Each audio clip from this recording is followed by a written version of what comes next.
Baik, bismillahirrahmanirrahim. Assalamualaikum warahmatullahi wabarakatuh. Waalaikumsalam Waalaikumsalam warahmatullahi wabarakatuh. wabarakatuh. Alhamdulillahilladzi an'ama alaina bi ni'matil iman wa hadana ala dinil Islam. Bismillahi wa kafa wassalatu wassalamu ala rasulil mustafa wa ala alihi wa sahbihi wa man ihtada amma ba'du.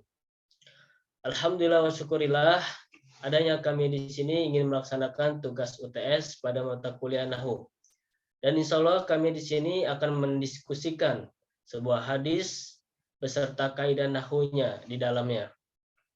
Yaitu hadis yang berbunyi Al-Hadisul Khamisu Asyar. An Abi Hurairah radhiyallahu anhu ta'ala anna Rasulullah sallallahu alaihi wasallam qala man kana yu'minu billahi wal yaumil akhir falyaqul khairan aw liyasmut. Wa man kana yu'minu billahi wal yaumil akhir falyukrim jarahu.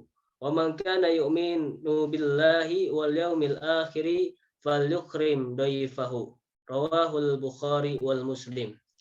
Hadis ini yang artinya adalah dari Abu Hurairah radhiyallahu anhu, Rasulullah Shallallahu alaihi wasallam bersabda, siapa saja yang beriman kepada Allah dan hari akhir, hendaklah ia berkata baik atau diam.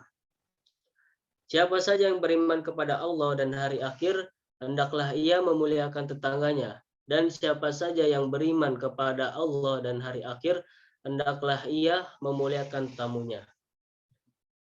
Nah, itu adalah pembahasan hadisnya. Sekarang kita memasuki mendiskusikan sebuah kaidah dalam ilmu nahwu pada hadis tersebut. Yang insya Allah pertama kali akan disampaikan oleh Hakiki. Kepadanya dipersilahkan. Baik, terima kasih Lukman atas waktunya.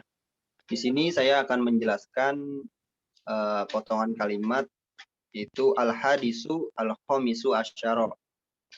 Al-hadisu di sini kedudukannya sebagai khobar mubtada.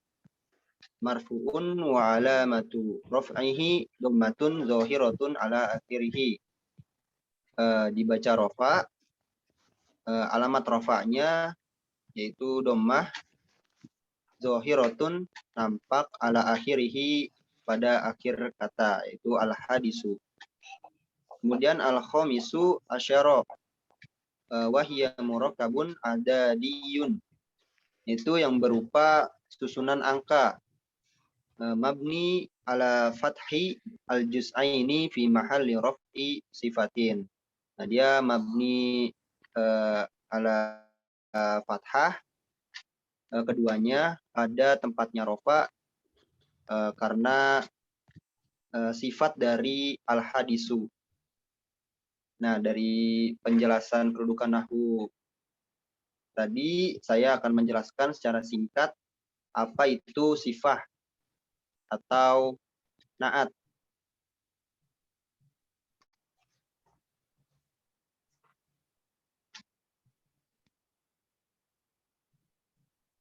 An-na'tu tabi'un lil man'uti fi raf'ihi wa nasbihi wa khafdihi wa ta'rifihi wa tankirihi. Taqulu qama Zaidun al-aqilu wa ra'aitu Zaidan al-aqila wa marartu bi Zaidin al-aqili.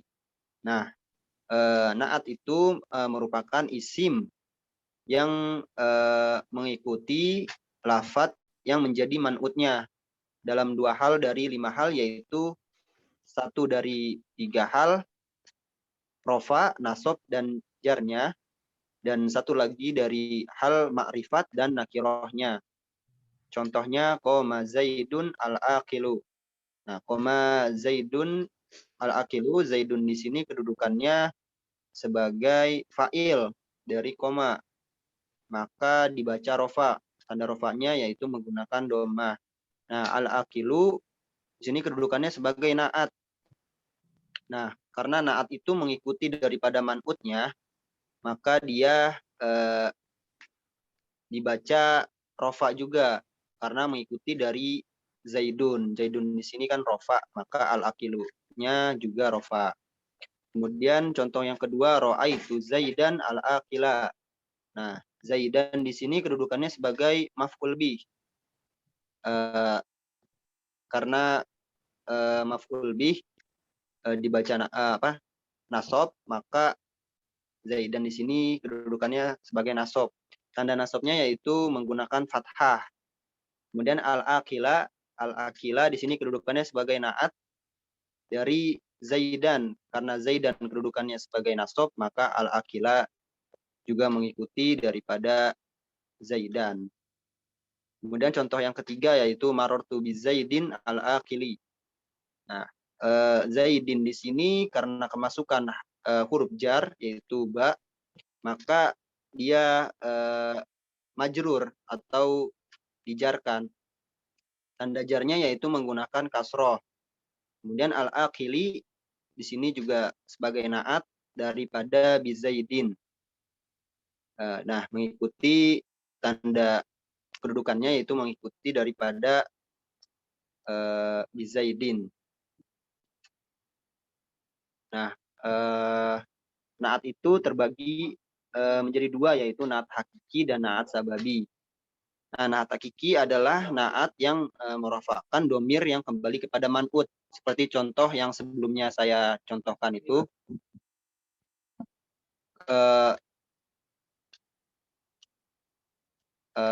Kemudian naat sababi. Nah, sababi adalah naat yang merofakkan fa'il isim zohir sesudahnya yang mengandung domir yang kembali kepada man'ut. Atau bisa juga dikatakan bahwa naat sababi adalah naat yang tidak menyifati zatnya man'ut.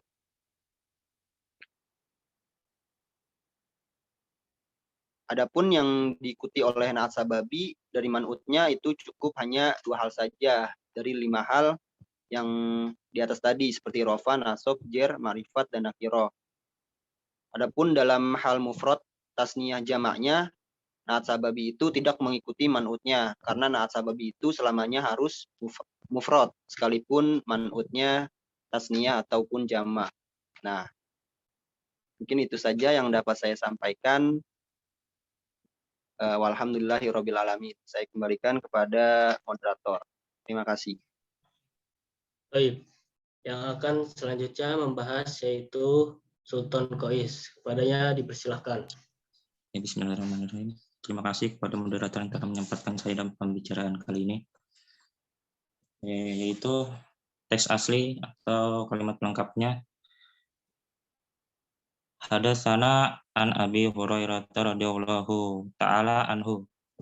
Ya, hadasana merupakan sebuah kalimat penghapusan yang tidak berada di dalam kalimat tersebut. Dan berdasarkan pada kata pemisahnya yaitu hadasana yang merupakan mabni fathah, hadasa yang merupakan fiil, dan juga na yang merupakan fa'ilnya. Dan an Abi Hurairah yang merupakan muta'alliqun bil fiil. Dan radhiyallahu ta'ala anhu yang merupakan kalimat isti'rodiyah, yaitu tidak ada kedudukannya dari beberapa i'rab. Dan di sini saya akan menjelaskan tentang ketiga kalimat yaitu an Abi Hurairah yang merupakan idhofah, yaitu kulusmaini bainahuma nisbatun juz'iyatun. Yaitu seperti contohnya yang tadi an Abi merupakan mudhofnya dan Abi Hurairah merupakan mudhof ilaihnya. An yaitu merupakan mabni sukun harfu jar. Dan Abi merupakan sebagai isim jar atau jumlahnya. Ya, sekian dari saya. Walhamdulillahirabbil alamin. Baik, pembahasan yang berikutnya akan disampaikan oleh Irsyad. Kepada dipersilahkan. Ya, terima kasih moderator. Di sini saya akan menjelaskan kedudukan potongan hadis yang selanjutnya, yaitu anna Rasulullah Shallallahu Alaihi Wasallam qala.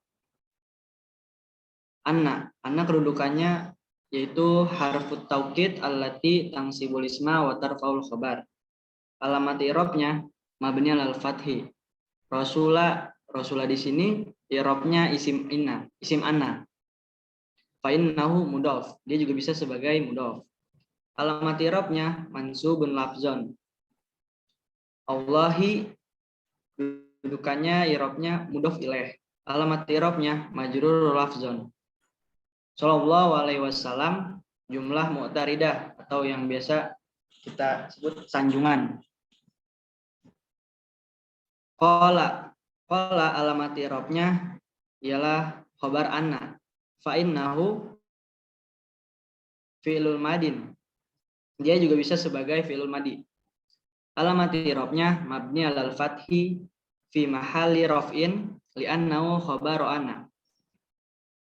Mabni fathah di tempatnya rafa karena ia sebagai khabar anna.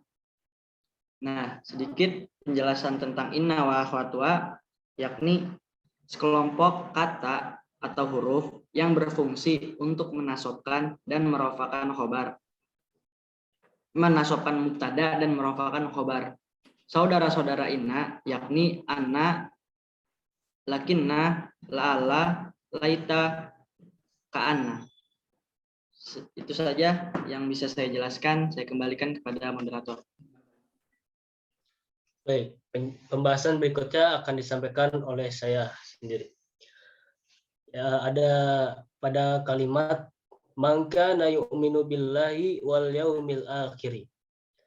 Man di situ sebagai isim syarat, mabni ala sukun fi mahali raf'in wa huwa mubtadaun, dan dia sebagai mubtada.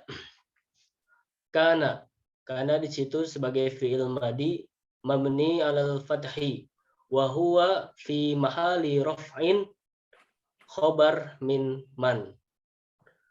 Wa bidomiri mustatir. Wa amalhu, dan amalnya yaitu tarfaul isma wa tansibul khobar. Yu'minu di situ sebagai khobar kana marfu'un bidommati, ya. Marfu'un bidommati. Billahi jar wal majrur. Wal yaumil akhiri, wa-nya di situ menjadi harful atof. Wa harful atfi, ya. Dan al yaumil akhirnya itu berkedudukan sebagai sifat atau naat wal man'ut, ya. Adapun penjelasan tentang kana, di sini saya rangkum sedikit. Kana wa akhwatuha adalah kumpulan fiil yang termasuk amil nawasih. Di antaranya amil nawasih itu ada berupa inna wa akhwatuha, kana wa akhwatuha. Nah, di sini saya akan menjelaskan tentang kananya. Jadi kana itu merupakan amil nawasih, yaitu amil yang merusak kedudukan, ya. Bisa disebut amil yang merusak kedudukan. Ya, dan beramal merofakkan isim dan menasabkan khobarnya. Di antara teman-temannya kana ada berupa bata, zola, adha, asbaha, amsa, soro, laisa, madalla, mabariha, mafatia, manfaka, dan madama. Apabila bertemu dengan ambil tersebut, maka rusaklah suatu tatanan mubtada dan khobar. Seperti itu. Baik, pembahasan berikutnya akan disampaikan oleh Alfat Sabani. Kepadanya dipersilahkan. Oke, terima kasih. Suara saya jelas? Jelas. Oke. Selanjutnya yaitu falyakul khairon aw liyasmut. Yang artinya maka hendaklah ia berkata kepada kebaikan atau diam. Kemudian falyakul. Pak di situ bermakna huruf syarat yang digunakan untuk menjawab kalimat sebelumnya. Kalimat sebelumnya yaitu huruf man. Di kalimat sebelumnya ada yang berbunyi man kana yu'minu, maka menjadi fal yakul.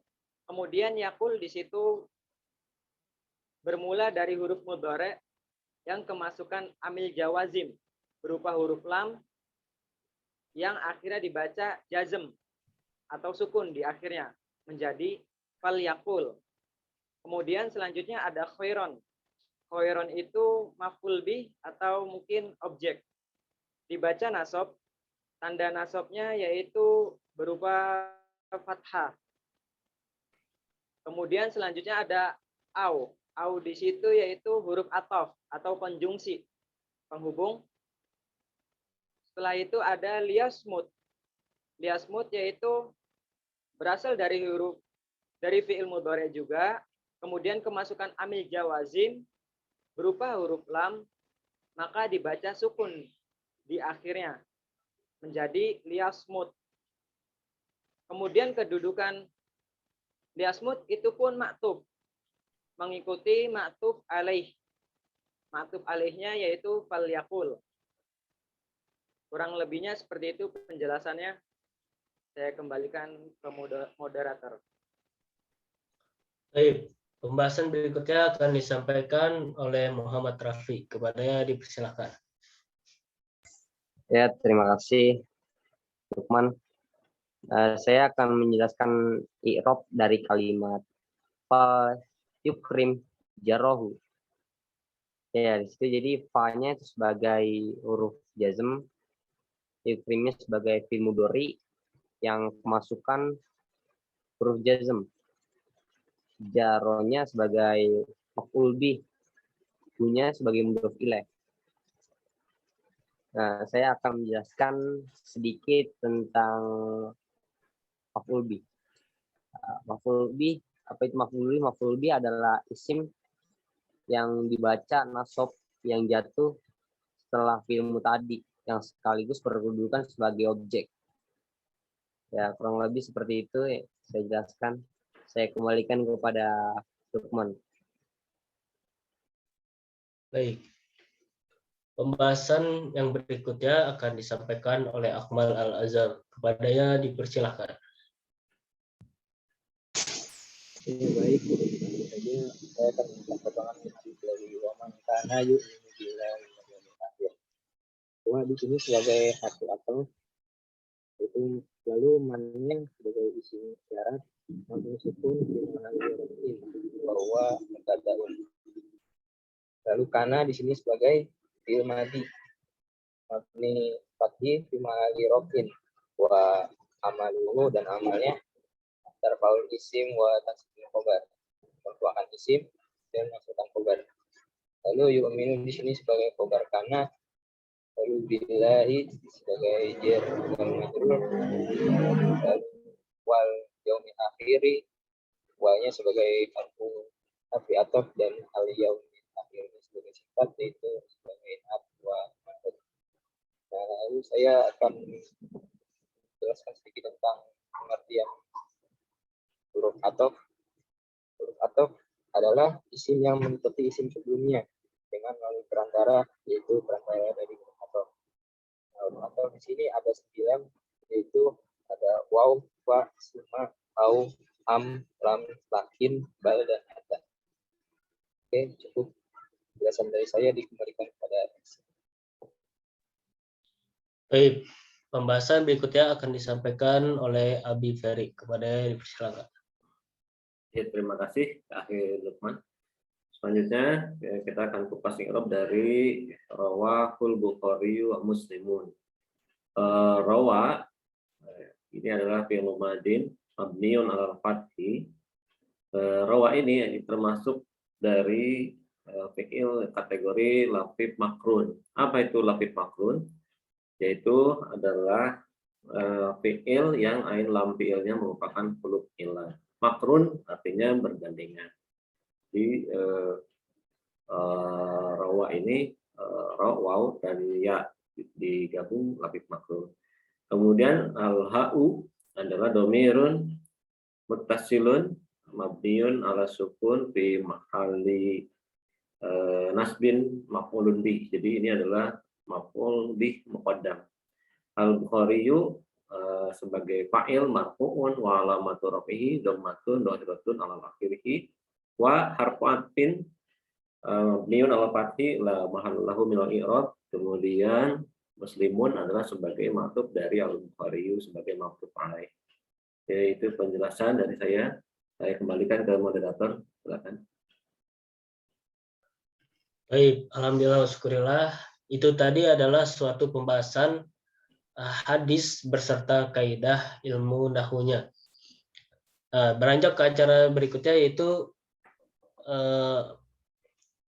tanya jawab ya, sesi tanya jawab. Ya, tafadhol, siapa yang ingin bertanya?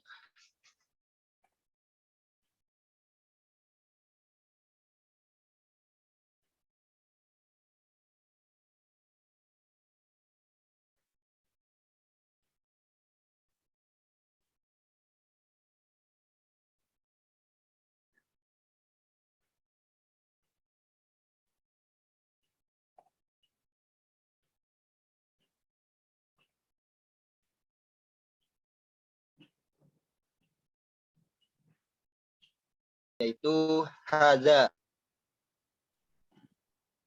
Jadi takdirnya itu yang sebenarnya hadzal hadisu al-khamisa asyara. Seperti itu. Jelas ya, Akmal?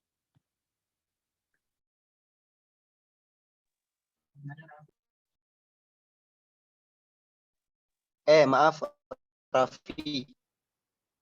Iya. Ya, Mana Raffi? apakah ada yang ingin bertanya lagi? Tafadhol.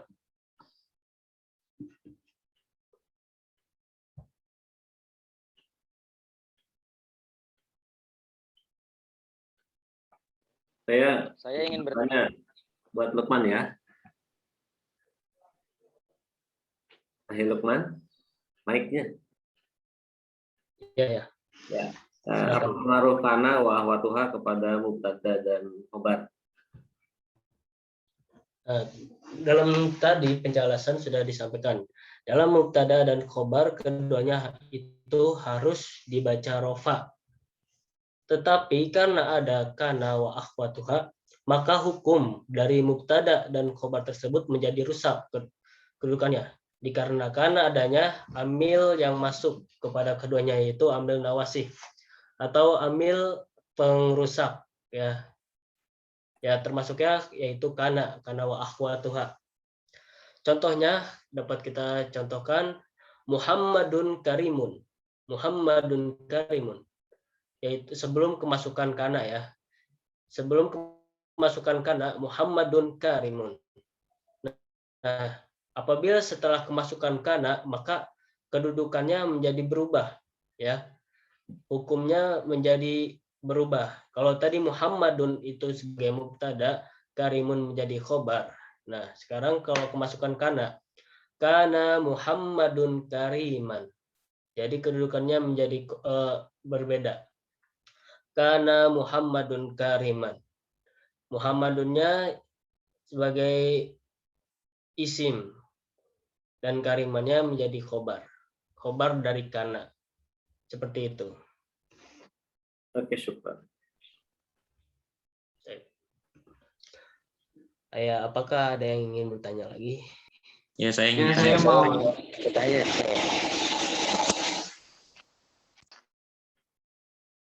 Ya, silakan. Itu apa kedudukan huruf fa dalam kalimat falyakul? Sekian.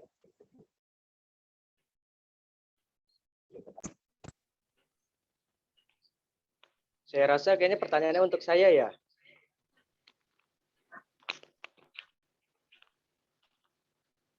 Kedudukan huruf A Iya, pada Alfat.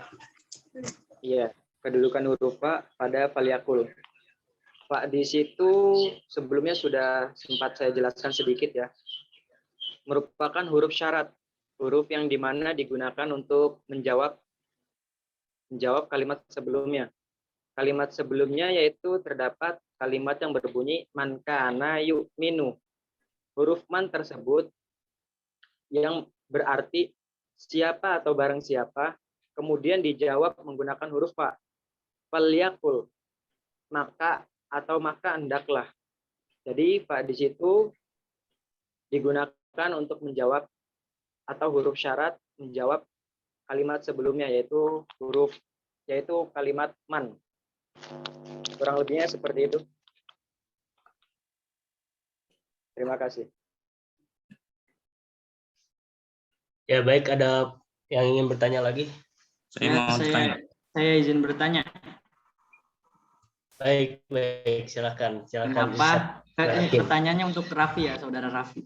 Kenapa fal yukrim berakhiran sukun? Kenapa tidak doma, fathah, atau kasroh? Sekian. Iya.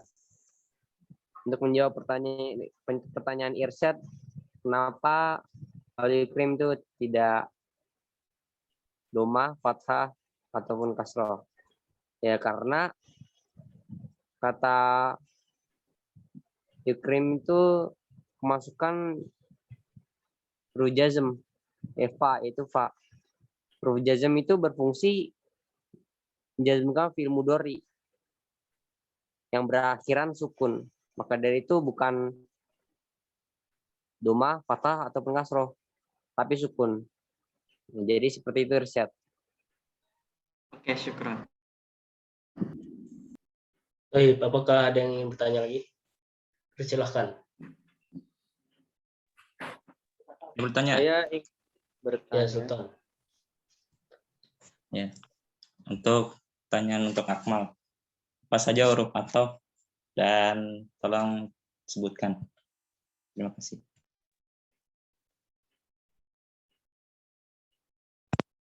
Huruf ataf itu ada 9 ya. Huruf ataf itu diantaranya ada waw, fa, summa, au, am, la, lakin, bal, dan hatta. Ya, sekian. Terima kasih.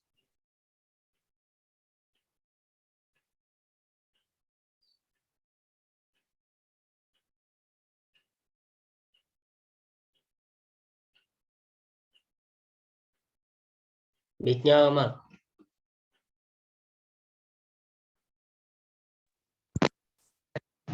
Enggak ada suaranya. Tadi udah jawab. Diulang aja, silakan.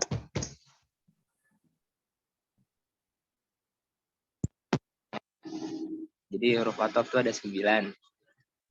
Yang pertama ada waw, kedua ada fa, ketiga ada summa, keempat ada au, kelima ada am, 6 ada la, 7 ada lakin, 8 ada bal, dan 9 ada hatta. Sudah.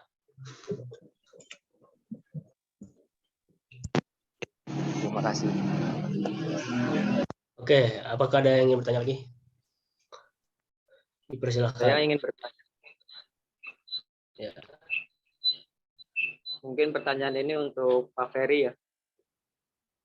Ya, Bagian kalimat terakhir ada rawahul Bukhari. Di situ kata Bukhari masuk ke dalam isim. Pertanyaannya, Bukhari itu isim apa? Terima kasih. Oh iya, terima kasih Alfa. Al-Bukhari itu adalah masuk ke isim alam, yaitu nama orang. Dia termasuk ke isim mangkus di mana terhalang oleh ada ya lazimah. Jadi dalam hal i'rab dia sebenarnya bersifat takdiri karena terhalang oleh sakal ya. Kalau dibaca nasab Bukhariyah jelas, tapi kalau dibaca rofa maka cukup dibaca al-Bukhari. Itu ya.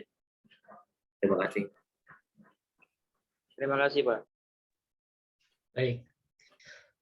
Saya ingin bertanya kepada Irsyad. Coba berikan contoh dari ka'anna beserta penjelasannya. Ya, saya akan menjawab pertanyaan dari saudara Lukman. Contohnya yaitu ka'anna baita kabirun. Ka'anna di sini alamat apa i'rabnya itu harfu taukid allati tansibul isma wa tarfa'ul khabar. Alamat i'rabnya ialah mabni al-fathah, al-fathi, mabni fathah. Baita di sini i'rabnya ismun kana. Alamat i'rabnya mansubun lafzon. Kabirun itu sebagai khobar ka'anna. Alamat i'rabnya marfuun lafzon. Itu jawaban yang saya sampaikan, kurang lebihnya seperti itu. Saya kembalikan kepada moderator. Syukron Irsyad. Oke, berakhir pula pada pembahasan kita hari ini pada Kawan, tugas UTS. Karena belum bertanya. Oh ya, Toib.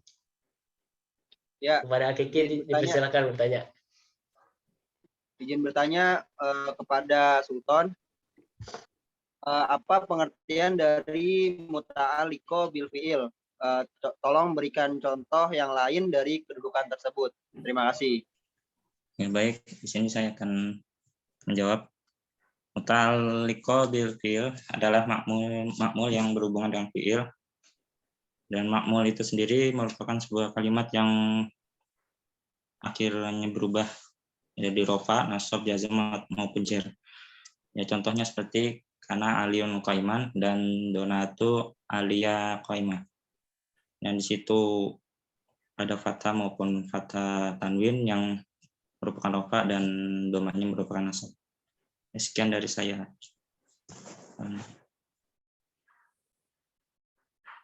Baik, alhamdulillah wa syukurillah. Apakah masih ada yang ingin bertanya? Apa sudah habis? Sudah. Ya, baik. Alhamdulillah wa syukurillah, telah usai pula pembahasan kita pada UTS Nahu, matkul Nahu kali ini. Kurang lebihnya kami mohon maaf apabila ada salah kata. Ya. Billahi taufik wal hidayah. Wassalamualaikum warahmatullahi wabarakatuh. Waalaikumsalam. Waalaikumsalam warahmatullahi wabarakatuh.